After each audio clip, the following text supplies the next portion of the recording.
In what looks like a major win for proponents of an open internet, the FCC chairman Tom Wheeler has announced a series of new regulations, a reclassification of both wired and wireless internet that should, if they become law, ensure what we see as net neutrality.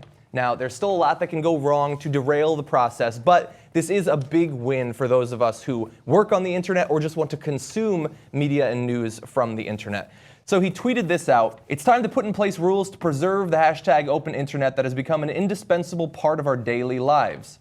And in a letter written to Wired, which is sort of interesting when you think about it, he said, "I am submitting to my colleagues the strongest open internet protections ever proposed by the FCC. These enforceable bright line rules will ban paid prioritization and the blocking and throttling of lawful content and services. There will be no rate regulation, no tariffs, no last mile unbundling." Wheeler's also proposing that the agency, for the first time, should have strong authority over points of interconnection, the gateway between an internet service provider and the rest of the internet. The FCC will investigate complaints about unfair interconnection activities on a case-by-case basis. So we have more, including reactions from the heads of sort of tech industry lobbyists. We have some quotes from politicians as well. But we have been dreading this day here at the Young Turks because we've had a lot of losses in terms of policy in the past few years. But this looks like a win. Well, I think it's a huge win. I think that this makes a huge difference because I think everybody really has to use the internet now. I don't think there's anybody who can get away without using the internet, at least in modern American society. You have to have it for your job generally. You have to have it just basically to get along in this world. So having this kind of net neutrality being established as part of law. There's some question about whether Title II is the right way to go. Seems like it to me. I'm not a utility telecom expert, but it does seem like Title II, making it, regulating it like a telephone company, which obviously this pretty much is now, is the right way to go. Yeah. I mean, it feels, I understand that perhaps I'm in a bit of a bubble in that both I work on the internet basically, and when I'm not here, all I'm doing is consuming things on the internet, but I feel like it has become vital. Obviously, it's not water necessarily, but it reaches a level of importance in terms of communication, especially for people with family living abroad or who do business online. I mean, people who need that information, students, it is essential to have internet and especially to have fast internet.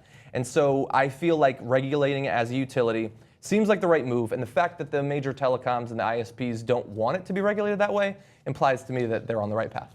Well, every business has to have an internet presence now. It's not like you can exist without having a web page that somebody can go up and look at. So every business has to have this. Therefore, it is, I think, necessary for business in America. Sorry, Jimmy, go ahead. No, not at all. I was over at, you're talking about everyone needs, I was over at jimmydorecomedy.com just this morning listening to my latest podcast, An Hour of Hilarity and Insight into today's topics. Featuring Jimmy Dore, Frank Conniff from Mystery Science Theater 3000, hilarious Mike McRae impressions, and a lot more. Yeah. If you continue in this way, I'm going to have to throttle this. You can pay me to allow you to continue, just in advance of the FCC. But, exactly. Sorry, what were you continue? I was just wondering, what would you, if you had to choose water or internet into your house, what would it be? I'd go internet because I can steal water easier. Yeah, definitely easier. Yeah, and there's so many other delicious beverages to drink. I can get water at work. I can get my neighbor has a hose. I'll just bring it over, but I don't have his passcode to his internet, so I'd rather just steal his water and then have the internet into my house. Harder to protect your water supply, interestingly, isn't it? And by the way, there was a push to get people to not protect their internet, to make it so we can just have internet everywhere we go. And I don't understand why we protect our internet anyway. Who cares if someone's does that slow down your internet? It theoretically can slow it down, or they could do something illegal. Oh, nefarious? Exactly. That could be traced back to you. No, that's my excuse whenever I get caught downloading stuff. It's if somebody else is on Wi-Fi. I don't know what a password is. Okay, but this is great. But overall, I did not see this coming. I thought Barack Obama bending. I thought he was going to totally knuckle under to the big media companies like he's done all along, but they didn't, which is I'm really glad that you brought that up, actually, because I think that we do need to stop and sort of recognize what Obama did. I felt like when Obama came out last year and said, I want there to be net neutrality, but Tom Wheeler's going to do what Tom Wheeler's going to do. I thought, you're the president of the United States. You tell Tom Wheeler what he needs to do. He has some autonomy, but you're the president. So I felt like you probably felt like, oh, this is setting us up for major failure. But we do have a quote from an anonymous FCC senior official who said, It was actually the aftermath of the president's announcement that proved to be so important. That reaction demonstrated convincingly that Title II could be tailored for the 21st century without harming investment. And so the reaction that they got, not just from regular Americans, but from some of the people who have to do, like Google and other tech companies, their reaction to what the president said and their willingness to consider Title II reclassification apparently did make a big influence on the FCC's sort of internal monologue about this. Because what Tom Wheeler is proposing right now is, it's very different than what Tom Wheeler was talking about 9 months ago. He was not talking about reclassification back then. This is a big win, and this is coming after a terrible election for the Democrats and tons of dollars coming in from ISPs in terms of lobbying, and yet it looks pretty good at this point. Well, one of the things that really strikes me about that FCC official, if you could put that quote back up there really quick, about how he talked about it will help investment. It will, without harming investment. Now, this is what I think is at the heart of all of this. Remember when the internet first became into our lives, with email and then with web pages and everything, as it's grown, the telecom companies were supposed to be building out broadband. They were supposed to be reaching rural areas. Yeah. They were supposed to be having this greater competition that would lower the price of access to the internet. Now, look at your bill today. How does it look? It ain't any less than it used to be. Look at what's going on in Europe. They pay much, much, much lower rates in Europe and in Asia. I think it's Japan, have some of the lowest rates in the world and the fastest speeds. Much faster speeds we are than us. not seeing the kinds of competition that we were supposed to have seen already in the past. Now, is it because Europe and Asia has more competition, or do they just have more regulations on their internet? I believe it's because they have more regulations. I mean, I think that's sort of how they set it up from the beginning. We invented it, but they were the ones who said, I see some pitfalls coming up here. Look what's happening in America, where they're paying more than ever. The prices have only gone up on your monthly bill. They've never gone back down again. So I think that's part of what's going on, is that they built in their regulations in advance that have, and they're just better at consumer protection than the United States is. Yeah. Well, in terms of the competition, we have a couple of other good moves from the FCC. But really fast, I do want to point out something that's been very popular on Reddit for the past day or two. I honestly forget if it was a Comcast or Time Warner Cable. Soon there might not be a difference between the two. But it was talking about their profit margin on their highest speed broadband, and it was something like 97% for certain users. And so they will say that they're spending as much money as they can to increase capacity and speeds and things like that. And yet the rest of the world is laughing at us because we can't keep up when we're supposed to be. We made the internet, but for some reason we can't stream 4K movies on Netflix all that fast. But two good moves outside of just the FCC regulations. We also have the redefinition of broadband. So you have the reclassification as a public utility. You also have the redefinition of broadband. So previously, broadband internet was technically 4 megabits per second downloading and 1 megabit per second uploading, which is not very fast. I mean, if you've tried to do any serious work on the internet, it's not very fast. So the FCC just a couple of weeks ago redefined it as 25 megabits per second downloading, and I believe it's 3 megabits per second uploading.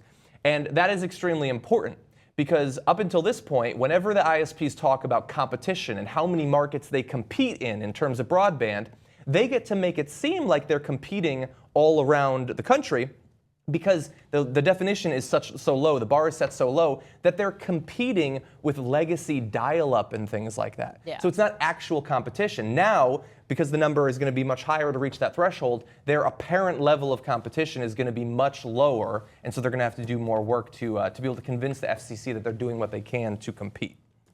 Now, additionally, when we talk about regulations, one of the regulations that we have in terms of internet around the country has unfortunately been that the ISPs have paid off states to make it so that local cities and towns can't set up their own municipal Wi-Fi or wired internet. Now that would increase competition, but they haven't been able to do it because of state mandates. Now the FCC is saying that Chattanooga, Tennessee, and Wilson, North Carolina will be able to set up their own municipal Wi-Fi, even though their state has regulations saying that they cannot. And it is considered to be a precedent that could allow many other cities to set up an actual competitive system to go against the traditional ISPs. And so this has just been an amazing month for a free and open and usable internet. And it came because of the bully pulpit that President Obama used finally to do something about this. It also came, I think, because of the public outcry. You know, I think it was a record number of comments, public comments on the last proposal where Tom Wheeler acted like he was going to fold to the telecom companies. That outcry shows that it does work. It does work when you do speak up and you do flood them with comments, the government with comments, saying, no, do not do that, do this instead. So, you know, that's great news, I think. Yeah, I wonder if it's going to be sort of lost to history, but this might be one of the best examples of those sorts of online activism and petitions actually doing something. Really? I think so. I mean, I think it's more difficult for politicians to make the case that people don't really care about their speed or access or competition when they receive literally millions and millions of comments on a single petition. Yeah, but I mean, we've talked about this a lot on this show, that they don't respond to their voters. They only respond to their donors, right? Well, that's why I'm saying this might be somewhat of an exception. Well, and look, it's a combination of the comments and also, I'm sure, companies like Google and other tech companies putting pressure on them. So there's certainly lobbyist influence as well. Do you think that there was enough money both ways on this? Do you think? That's what I think. I think there's a lot of tech companies that are for net neutrality the way we want it. Yes. And so there were competing corporate interests. So it wasn't just one corporate interest, right? It's competing corporate interests. Yeah, it's the battle of the corporate giants. It's going to be AT&T versus Google. Yeah. You know, and they obviously both of them have tons of money and they can fight it out with each other. You know, but they're also going to be fighting it out in the courts. That's, I think, one of the first things that came out of the box with Chairman Wheeler's statement on Wired when they said, "Oh, we're going to sue. Oh, this is going to be not when but it's not going to be if, but when we sue, when the FCC is going to have to defend all of this in court, because it's going to be a huge knockdown, drag-out fight for the telecom companies who have tons and tons of money to try to maintain this stranglehold that they have and this control as well. Yeah. And one of the things that bothers me about what Chairman Wheeler said is he said that there's going to be no rate regulation, no tariffs. No last mile unbundling, which I'm not exactly sure if I understand the unbundling thing properly, but the no rate regulation I think is an issue. Because when you have the Public Utilities Commissions setting rates, they're able to actually stop these companies from increasing your rates willy-nilly without any kind of control or authority whatsoever. So I have a problem with the no rate regulation issue. So are you familiar with that last mile unbundling? So what that was during the Clinton era, it used to be so if you brought cable access into people's houses, the last mile of that cable, you have to be willing to rent out to other companies that could also then provide internet access using your main line, right? Well, during the George W. Bush administration, they kind of got rid of those rules. So now that's why we don't have that much competition in providing internet. So now I live in Pasadena, so what are my choices? I have Charter, my cable company. What is my other choice to get high-speed internet access? I don't know. I mean, we've been sort of talking internally at the Young Turks, and most of us only there's one option, basically. Yeah. So as Desi's pointing out, there are concerns even with what Wheeler has proposed. It still needs to pass the actual FCC committee that's in charge of this. It's believed that it will, because with Wheeler and with 2 Democrats, it's likely that it will pass. But as Desi says, almost certainly there will be court challenges to it, and there's the possibility that in the future, if a Republican were to take over the White House, then they could reverse a lot of this. But I think that as people get more and more used to having the speed and the access, hopefully it'll be something that drives them. I mean, this seems ridiculous. We don't fight for our right to vote, but our right to watch movies in HD on Netflix. Cat videos. I think that that's actually something that will drive people. If suddenly they can't stream Netflix at night, that shuts down a lot of people's entertainment. And unfortunately, we take entertainment more seriously than we take democracy.